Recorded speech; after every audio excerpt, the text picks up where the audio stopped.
Raka Chatterjee.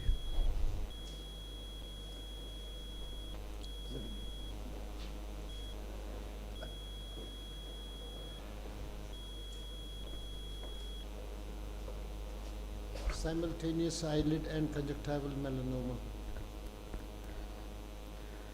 Good morning, everybody. I shall be presenting one interesting case where there was a malignant melanoma, simultaneous occurrence in ipsilateral eye in both eyelid and the conjunctiva.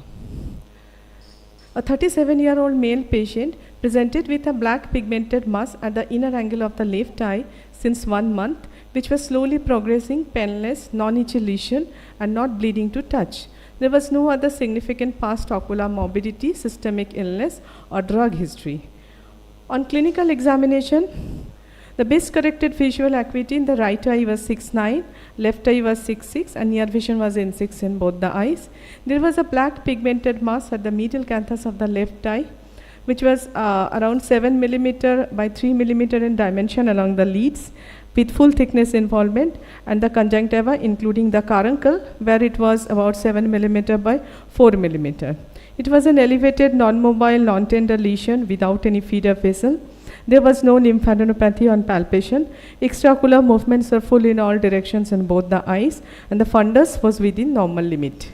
Intraocular pressures were also normal. This was a diagrammatic representation of the lesion as I saw, and it was a contiguous lesion, meaning the conjunctival lesion was continued to the eyelid, lid margin lesion. So we went for a CECT orbit. The study revealed only bilateral maxillary sinusitis. I wanted to do this CT scan just to rule out any orbital involvement, because though the clinically I was not suspecting anything, but I did it. USG abdomen was also normal. Then we went for the required pre-operative tests, some of which also were to see whether is associated distant malignancy, if at all the lesion, the pigmented lesion, comes out to be a malignant lesion. So in a dilemma whether the lesion is a simple nevi or is a malignant dead limb melanoma, I plan to do an incision biopsy from skin and the conjunctival lesion separately.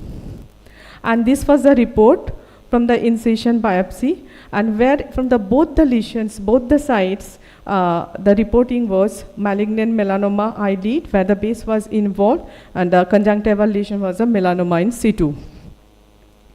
The definitive management was left eye, the excision biopsy of the conjunctival lesion with 4 millimeter margin with cryotherapy and with amniotic membrane transplantation, plus excision biopsy of the eyelid lesions with 4 millimeter margin and lid reconstruction under general anesthesia under frozen section guidance.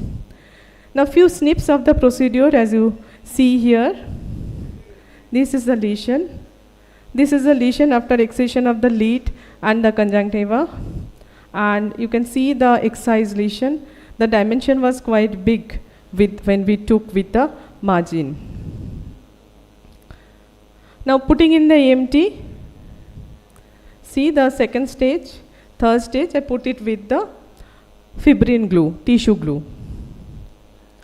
And this was the case after excision of the whole mass, and post-operative results were satisfactory. This was immediate post-operative after 3-4 days, and this is the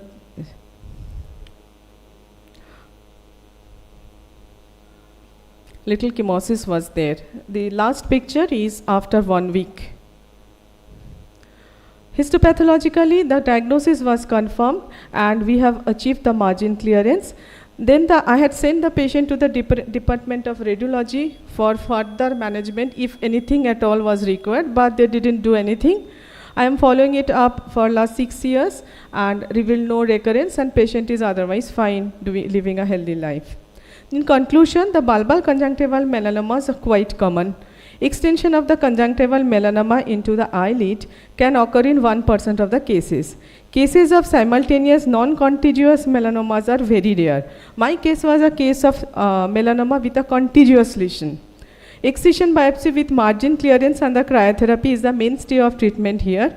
Though in isolated lesions of bulbar conjunctival melanomas near cornea like limbal lesions etc., we do alcohol epitheliokeratectomy as well. Local recurrence is common in 10-year follow-up. Thank you.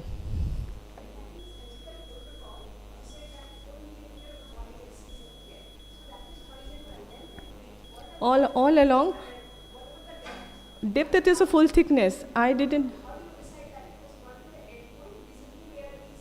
Yes, clinically where I saw, and it was a little, see the conjunctival lesion was little more horizontally, so my excision was more from the conjunctival side and posterior lamella rather if I say it, whereas the skin lesion was little smaller.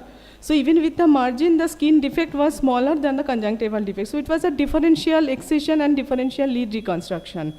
And conjunctival lesion, so I had put the AMT to make up the gap. And for the lead, though, I had just a direct closure was enough because the lesion was not that much to do something like canthotomic antholysis, etc.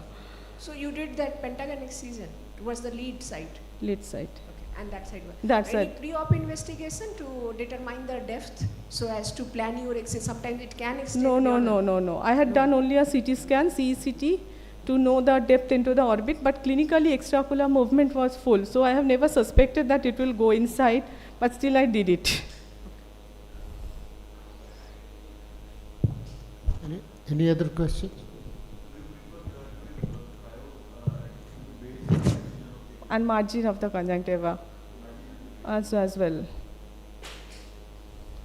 So the trick is suspect and treat early, because this patient didn't need any radiotherapy luckily, and she was okay till 6 years follow-up. Thank you. Thank you.